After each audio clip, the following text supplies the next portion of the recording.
There are large parts of this that are a result of the tax reform, and there's large parts of this that we would have done in any situation. And so I haven't spent a lot of time in categorizing those two. All right. I think that was Apple CEO Tim Cook's way of saying, yeah, tax reform played a big part in our commitment to invest $350 billion over 10 years and maybe pay Uncle Sam $35 billion in taxes of money that we're bringing from abroad. But it's not entirely the case. Be that as it may, Apple, just the latest company to indicate it's going to do a lot more than just reward its shareholders. It's going to help out its workers. Many of them will be getting $2,500 bonuses in the form of Apple stock, and a host of other companies that are doing everything from reducing customers' utility bills to paying bonuses of their own.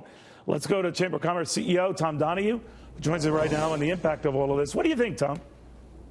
Well, Neil, I think this is a great demonstration that the major American corporations bringing their own money back from overseas are going to spend it in a way they think is going to help the economy, and do that by helping their company, and do that by keeping their workers in a very, very competitive environment. Today, we have massive numbers of jobs without people and a very low unemployment rate. And I think all these things tie together.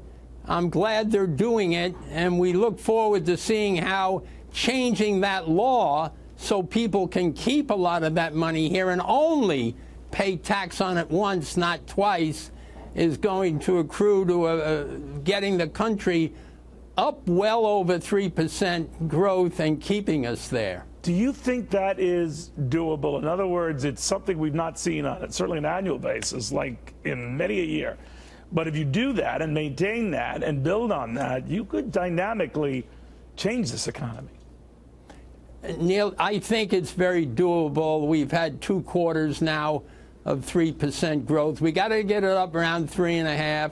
But if you look at what's happened in lowering the corporate tax rate and in getting rid of the double taxation, which was fundamentally unfair, and making expensing available, which means when you make a major capital investment, you can expense it this year. All of that together is going to put us in a much better position, but there's much more to do.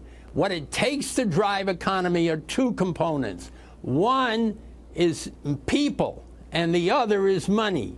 And the investment amount of money that people have and that investors have is highly significant. The workers we have are very limited, in short supply, and many of them in need of further training. You know, you were concerned about what you're hearing out of the president, what he's done on taxes, regulations. You're not a fan of him redoing whole trade agreements or abandoning NAFTA, right?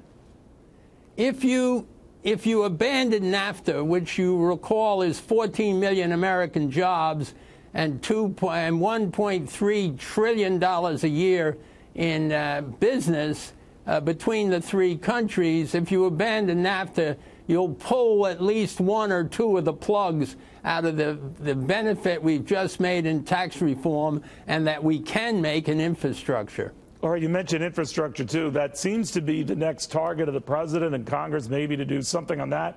Could be a lot of bipartisan support for that, although these days, I don't know. What do you think? Well, as you know, today we had an all-day meeting with hundreds and hundreds of people here from throughout the economy, putting forth a 4-point plan on how to do the infrastructure. Now, we didn't do it because everybody has to do that. We did it to drive an encompassing discussion between government and business and governors and mayors and all the people that will be involved in this.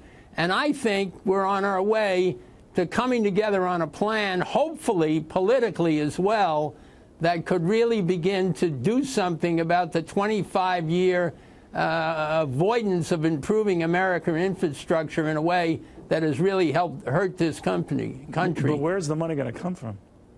Well, you're not sure where it's going to come from, but we told people where we thought it could come from. Right. We're looking forward to hearing what they say.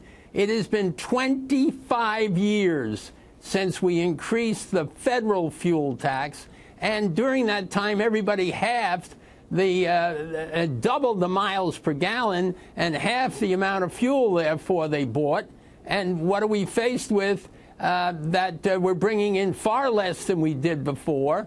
But if we can get it back up to where it was, let's say we take a quarter, which is a penny a year, in simple mathematics, right, and we said we put that into the fuel tax, we could then do roads, bridges, and transit in a very significant way over the next many years. All right. Then there are the other things, the big deals of airports and all of that. They're a great potential. We'll see. All right, Tom, always good seeing you. Thank you very much. The man who runs the Chamber of Commerce.